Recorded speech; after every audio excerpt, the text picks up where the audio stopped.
to Lutong Bahay with Nanay. Today we are going to make egg with green onions.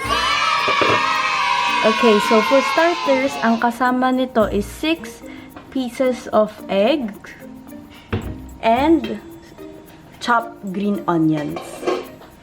Okay, so right now we just poured over the 6 eggs into the green onions. Nanay.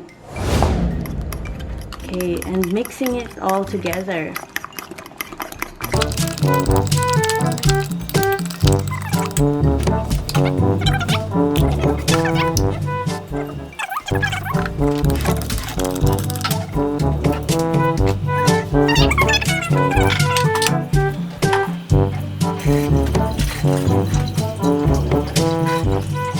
Okay, so we'll be mixing in the egg already with onions.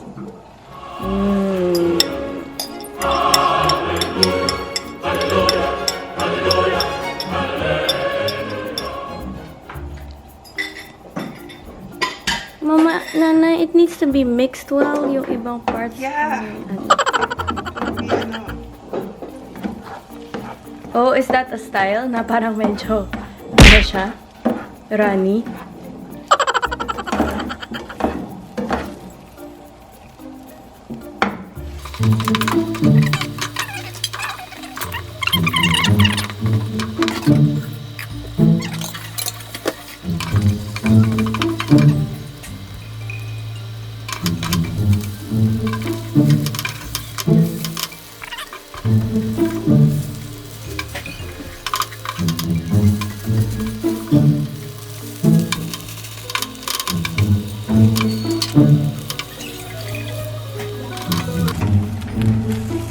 And there you have it. So easy, quick, and simple.